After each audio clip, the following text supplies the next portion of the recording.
We got the hood now, rolling the hood down. Tell them what's good now. We got it shut down. Spin it go, whip it, sit it, let it go. We got flow, so we gotta let them know. Spin it go, whip it, sit it, let it go. We got flow, so we got.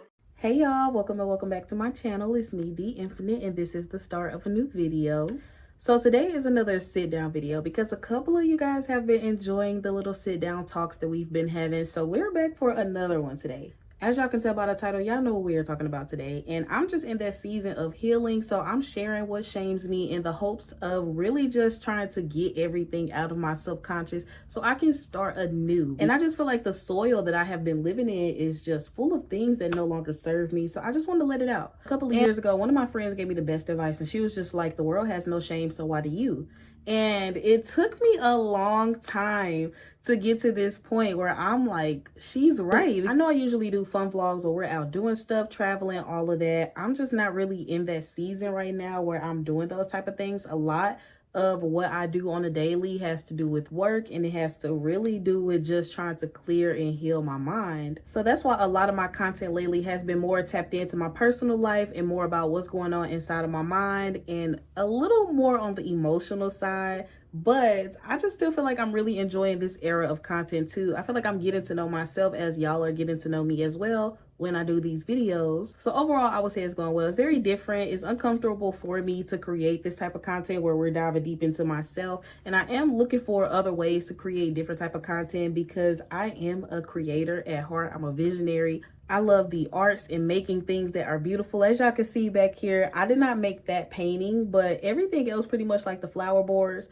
I want to say that I made one like really early in my channel back in 2021, but I am not too sure about that. I would have to go look. But I just love creating beautiful things. I say that to say I went back and started watching some of my older videos and I was just like in awe of how much my content has just transformed over the last couple of years. When I first started out my vlogs, like the transitions and the music was great, like everything was good, but the way that my content is now, especially when I am focused on creating quality content, like that Solo in San Diego series, I was watching that today and I was just smiling and I was so happy. But the thing is, when I watch my own content, I definitely do have to disassociate from the content. Like I don't like looking at it as in this is me, I'm watching myself, because when I look at it like that, I kind of judge it. I was really proud of it. Like some of the other videos, like my birthday series, that one is really cool. I like watching that one as well. So it was just good to look back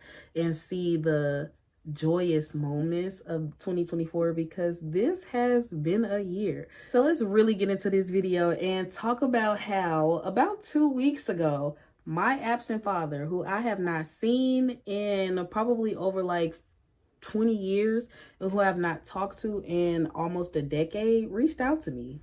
I'm still working on how I feel about everything, but I feel like it's only right if I'm making this video that I give y'all a little background information. So this is how I know the story has happened. Like this is my POV. So my mom and dad met when they were in high school, apparently. And in the midst of them dating, I wouldn't even say dating because he was literally talking to other people to the point where I have a sister. And I don't even know if I ever told y'all this, but literally my life could be a Maury episode because tell me why. He got somebody else pregnant around the same time, right? And apparently they was living down the street or across the street. I don't even know.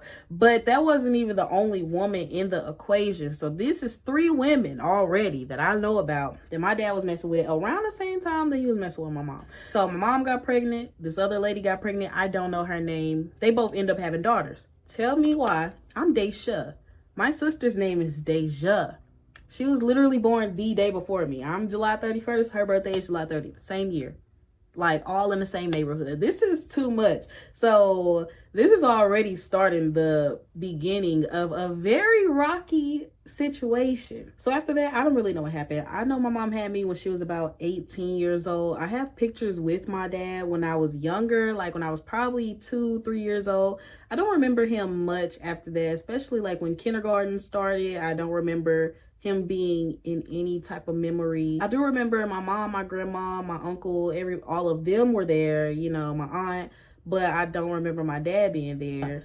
Also, my mom passed when I was in 5th grade. I really don't even remember him calling and checking on me until it was a long time. Like, I don't know if it was years or what, but it was a very, very long time. We didn't really communicate much throughout my teenage years. I remember getting so fed up like towards my junior and senior year of high school because I was working like a dog, like for real. I would go to school, get off school, ride the bus to work, stay at work till like 10, 11 o'clock at night, ride the metro bus back home, not get home till like midnight, and then have to do it all over again day after day because I needed money. I got my first job when I was 14. It was during the summer. It was an internship program. I did that where I was working in a like office building down at Grace Hill on Grand in St. Louis. Like, y'all, it was so long ago. Like, literally, that was 11 years ago now. That is crazy to think about.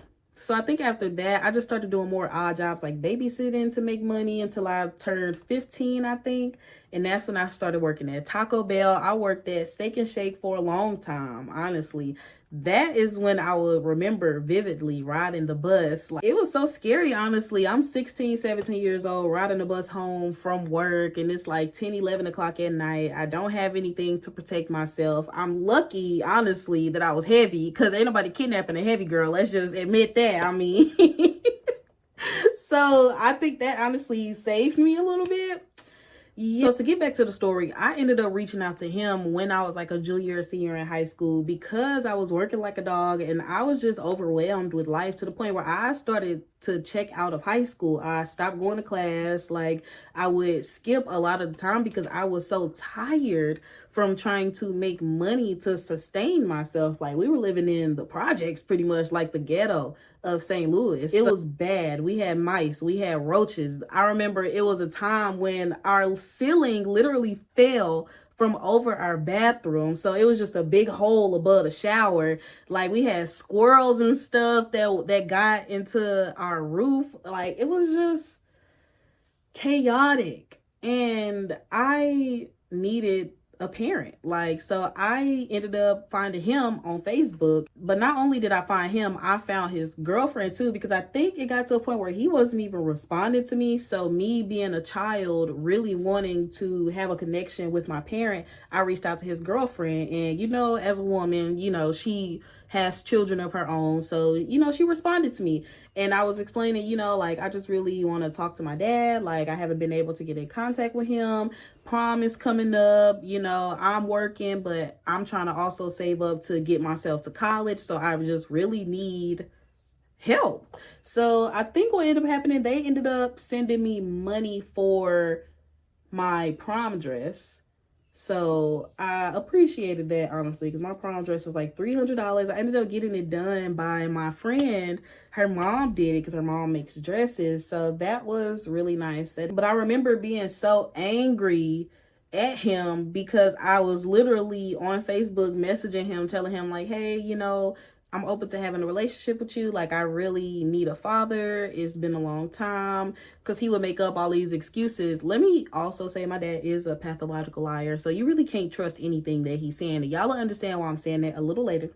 But at that moment, I'm in high school. Like, I literally felt like I was drowning and I was desperate. So I did reach out to him. And I remember writing this long paragraph just explaining like how hurt I was that he was not there for me. And I don't even think he ever responded to that. Like, I don't think he did. I think, you know what? That's how I got the girlfriend too. That's how we started talking, because she responded to that Facebook message that I sent. Because I remember getting more upset because I'm like, I didn't just pour my heart out to this man, telling him how I feel and how much this has hurt me. And then she responded like, hey, this is Lakeisha. He got a lot going on. He got kids here and da-da-da-da-da. So that just made me mad more, because I'm like, not only are y'all just not even hearing what I'm saying, y'all got these excuses, but he also is too cowardice to even address me himself. He got to send you as the messenger to make excuses for why he has not been a present father. So after that, I emotionally checked out of that situation as well. I was over it. I was done. Like, I was kind of devastated, honestly, because I realized at that point, 16, 17, 18 years old that like literally having a father in my life was just something that I was never going to be able to get. Feeling the love of a father, knowing what that feels like, to be able to call your dad and have him give you advice, have him be there for you, have him be a problem solver, a protector. I never got that, and I never will. And that was, again, almost 10 years ago now that happened. So, and that was on a whole separate Facebook page. I don't even get on that page no more. I'm on my main page now. And that's where he sent me a friend request here in 2024.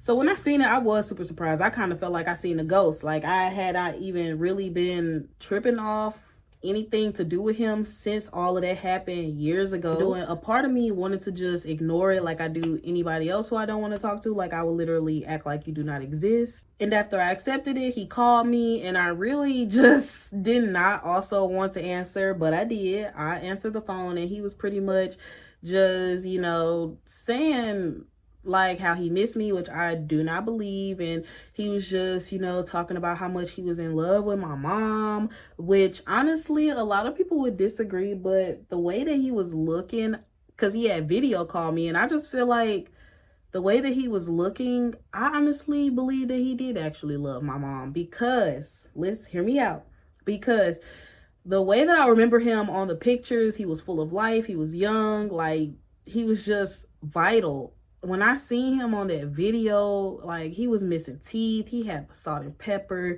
he looked skinny and sickly, like he didn't look good.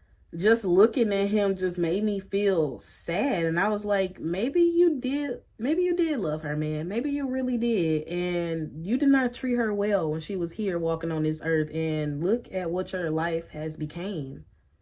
So maybe that was your karma. I don't know. But what annoyed me about this recent call is that he still was just making up excuses about how this person did this and this person did that. And this is what kept him away. And I was just like, I understand what you're saying. But unfortunately, there were children who suffered because y'all as adults could not make the necessary decisions and preparations so that the kids above all could succeed. Like y'all let petty drama and disagreements and you let your greed pretty much ruin lives, honestly. Like, I'm sorry to be the one to say it, but I was candidly honest with what I was saying. And I was like, I really did need a parent. He was like, well, everybody needs a parent. And that's when I kind of shut down in that moment, because it's great that you have enough awareness to know that everybody needs a parent, but sir, you don't understand that you copped out on the job? Like, I don't know what you want me to do here. You want me to clap for you and give you a cookie because you calling me right now? No, sir, you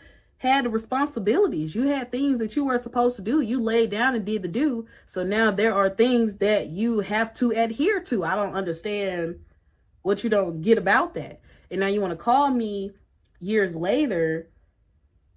And this is what pisses me off about men, because I can't even say of a certain race, because a lot of the races do it. You cannot abandon your children, abandon your wife, abandon your family, and then want to come back when you're sick and when you are on your last leg, and then you try to reconcile with the people that you hurt years ago.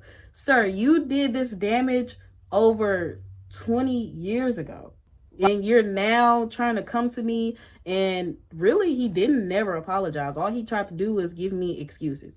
And another thing that I don't like is he was lying. And the reason that he called me was not only because he was sick, it's because apparently one of my siblings, who he has kind of been active in their lives, has been badgering him, because apparently she found out about me and they got me seeming like the family celebrity or something. She want to talk to me. She want to get to know me.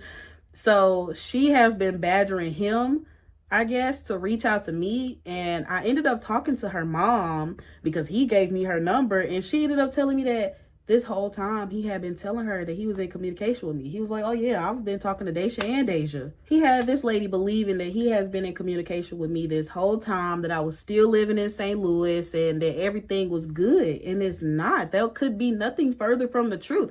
If you look on my public YouTube and Facebook page, you would see clearly that I live in Dallas. And he brought that up and he was like, oh, I thought you was just on vacation in Dallas. No, if you had been doing your job, you would know where I was.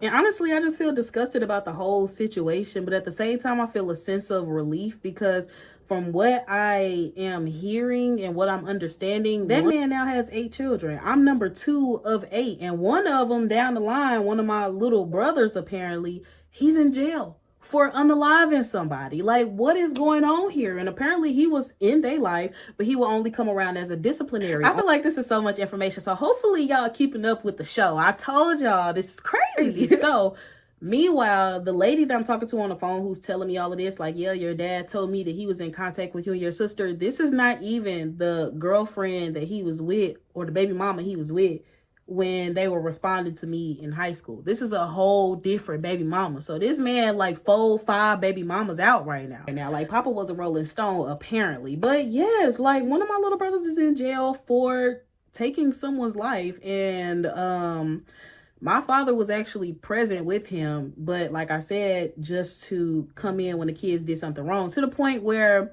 the baby mama that I was talking to, she was telling me, you know, like, I feel like my son is where he is because of his father. So it just made me realize, like, wow, all of those years that I was yearning for a dad, that I was yearning for him to love me, to speak to me, to acknowledge my existence.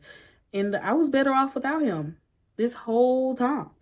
Like, y'all don't understand how many days and nights I cried as a child. Not only because I miss my mom, but because I had wished that I had a dad too. And I'm just like, to know that everything literally does happen for a reason. Everything is happening for my greater good. I am better off because of his absence. There's this phone by Phonophil or Phony People, and it's called Why I Love the Moon. And on one of the parts, he was like, I don't blame my father for leaving. I believe that helped. And I really get that right now. Like, yes, I do believe that helped, because I would not be here right now if it wasn't for the experiences that I have incurred so far. And I know I just posted my latest video, and one of my friends left a really, really beautiful message on there saying pretty much how, you know, my story is uncovering for me, and I just don't know what's out there yet. I don't know what's to come, but everything is working in my favor. I just cannot believe that all of this is happening. Like, to find out of nowhere that you have, well, I knew I had the one, you know, Deja, and I know I had my brother on my mom's side, but to know I got 7 other ones out there, and, you know, they know me about me, I don't know about them. And the fact that I spent so much time yearning for something that I was better off without in the first place is just crazy. Like, life is such a debacle. Like, I don't even know, guys. But pretty much my thoughts on it is I just feel disgusted. Like, if you have children, if you're laying down and having children, the least you could do is take care of the children. I don't care what excuses you claim to have for not taking care of your children. You have to do the work. Sometimes it does require you to change who you are and what you do on a daily in order for you to be the right person to be able to take care of your children. A lot of the times these fathers and these mothers aren't keeping, even the grandparents, they're not keeping a child from you because they just want to be malicious. Sometimes you are a danger to that child.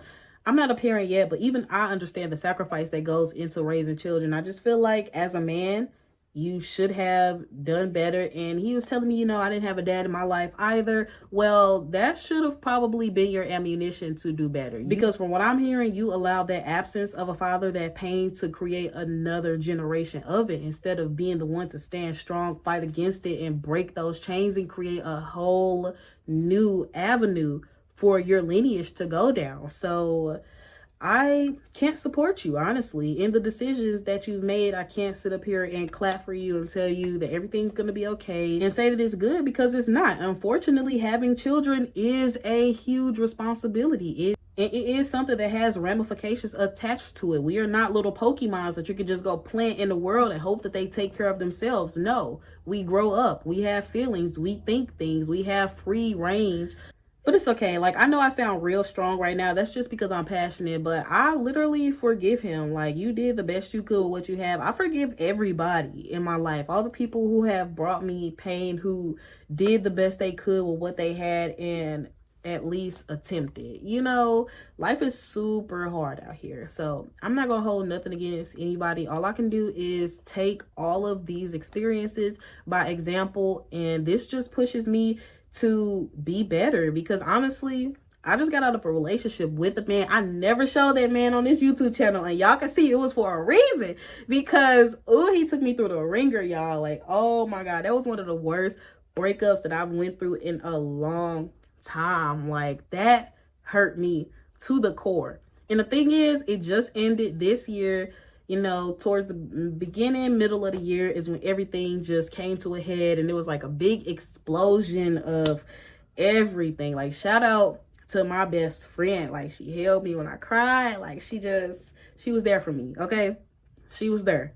So it's just crazy to go through that big blowout of an emotional roller coaster, and then my dad to reach out to me in the same year, when it's been so many years, because they are born in the same month. And although I don't know my dad, my ex reminded me a lot of what I imagined my dad would have been like, in the type of person that he was, because they do say that you find your parents and the people that you date.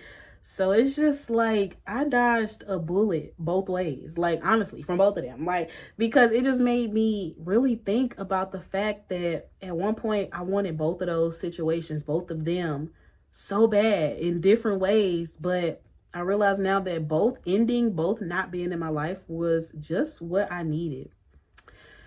And I'm prepared to do the things that my parents were not able to do, which is break these huge generational curses. I come from a family where the last 2 generations have had children around the time they were like 18, still in their teens. You know, I got past that. And also, they chose men who are not too suited to be fathers. Both generations, my generation and my mother's generation, experienced absent fathers. I will not be continuing that cycle. My mother was never married. I don't think she got to travel. I don't think she got to experience these real raw friendships that I have now. Like, it's just a lot of things that I want and will change within my bloodline, because the madness stops here. I just told y'all a chaotic story that didn't have to happen if somebody back then would have just taken the reins a little bit and just stopped and thought about what was going on and just really tried to go for better, instead of just mindlessly doing things and not worrying about what would happen next. To my dad, I hope you find the healing that you deserve. I really do hope that you can turn it around and become better for my younger siblings who still are in those formative years where they need a father. I hope you can just find it within yourself to just be a better man. You do still have time, no matter how much you have left. And then to all the mothers and the fathers out there that are watching this video, please, please, please make sure that you are taking the time to heal your mind, your body, and your heart, so that you can be an active parent to the ones that you bring into this world. It is so important. Every action that you take, every word that you say to these children, all the experiences that you give them and allow them to be a witness to, they all matter. So I know everything is not perfect. There's no rule book, there's no handbook to this, but I just ask you all to do the best that you can to raise the children in your life, because it really does take a village. I'm not a parent yet. I'm trying to do the work myself and heal who I am as well, so that when I do become a parent, I'm not passing down all of this weight, all these bags, all this trauma to them. So that is the most important thing that we can do, especially with how the world is right now. Everybody's complaining about the economy. Everybody's complaining about, politics and all of that. But all of these people, the decision makers, everything that's going on, all of these people were raised by someone. These ideals, these things were all brought down and they were all given to us. We inherited everything that we are now, unless we break the chains. Even the words that we speak now were taught to us. They were passed down. We know that B is B because somebody told us that. It's just a universal thing. So just as we can share knowledge like that, we can share the goodness that does exist in this world. Hopefully that made sense. I appreciate everybody who made it to the end of this video. That is it for today. Those are my thoughts on my absent father reaching out to me after almost a decade. I will see y'all on the next one. Make sure you like this video, subscribe to my channel, and leave your comments down below because I would love to hear from you guys. And I'll see y'all on the next video. Bye. Straight out the hood now, roll with the hood down. Tell them what's good now, we got it shut down. Straight out the hood now, roll with the hood down. Tell them what's good now, we got it shut down. New eyes in the clothes, new mansion, new rolls, new business, new game. Stay up in the light. New eyes in the clothes, new mansion, new rolls, new business, new game. Stay up in the light.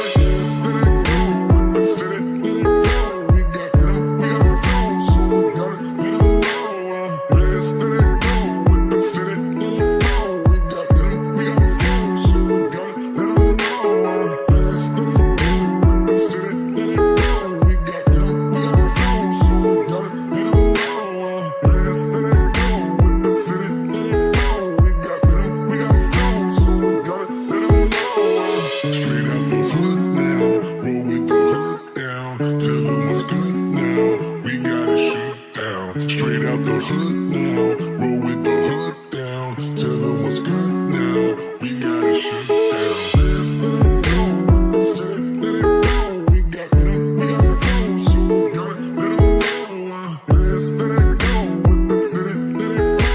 We got flow, so we gotta let them know.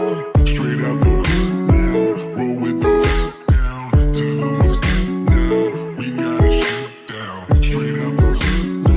Roll with the hood down, tell them what's good now, we got it shut down. New eyes in the clothes, new mansion, new rolls.